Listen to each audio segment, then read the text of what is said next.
Hosea, God's Redeeming Love, Chapter 11, 1 through 14:9, Lesson 4. God's Promise of a Future Restoration, 11:1 through 14:9. A. God's Love Despite Israel's Rebellion, 11:1 through 11.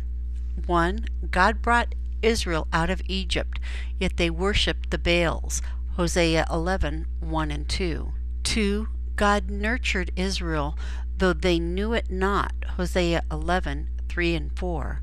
3. God will send them to Assyria because of their backsliding, Hosea 11:5 through 7. 4. Yet God will return them to their homes, Hosea 11:8 through 11.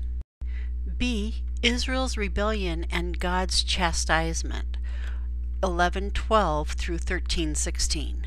1. Ephraim, Israel, is full of sin, and while Judea still walks with God to a degree, God has a complaint against Judea as well, Hosea 11:12 through 12:6. 2. Ephraim is cunning and boastful, and so God will bring his reproach upon him, Hosea 12:7 through 14.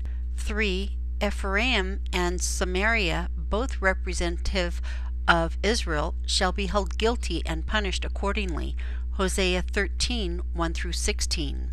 C. Israel's future restoration, 14:1 through 9.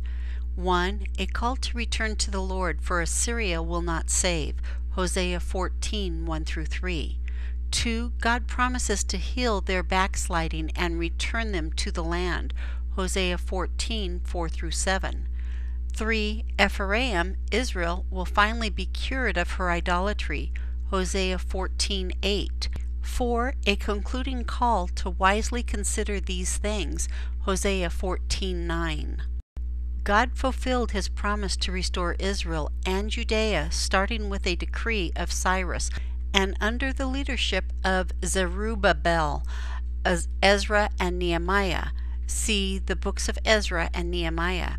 As indicated in Hosea 14:8, Israel was once for all cured of her idolatry.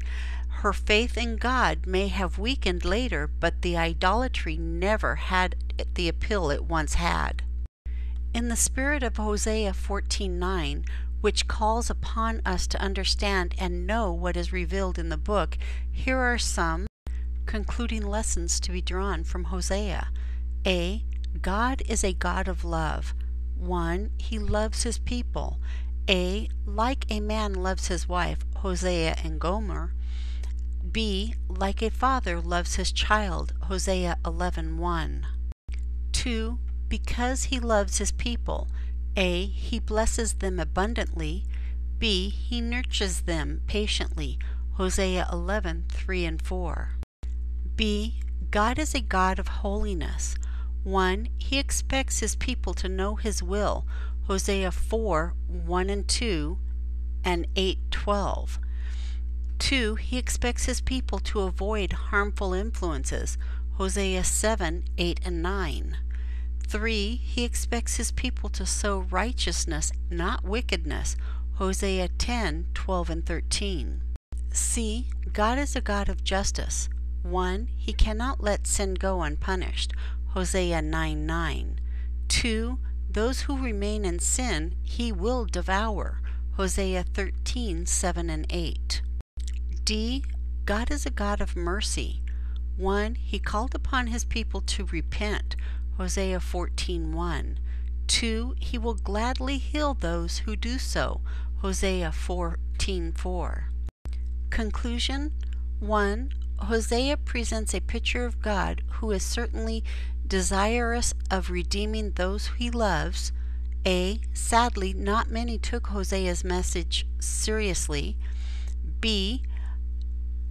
Only a remnant of Israel returned after the restoration. 2. Today God's redeeming love is offered through his Son Jesus Christ, Ephesians 1:3 through 7. A. Sadly, not many take the gospel message seriously either. B. Even as Jesus warned in Matthew 7:13 and 14 and 21 through 23. What many need to heed is the call of Hosea at the end of his book. Who is wise? Let him understand these things. Who is prudent? Let him know them. For the ways of the Lord are right, the righteous walk in them, but transgressors stumble in them. Hosea 14:9. Are we growing in our knowledge and walking in the ways of the Lord? This ends our study on Hosea, God's redeeming love, Lesson 4.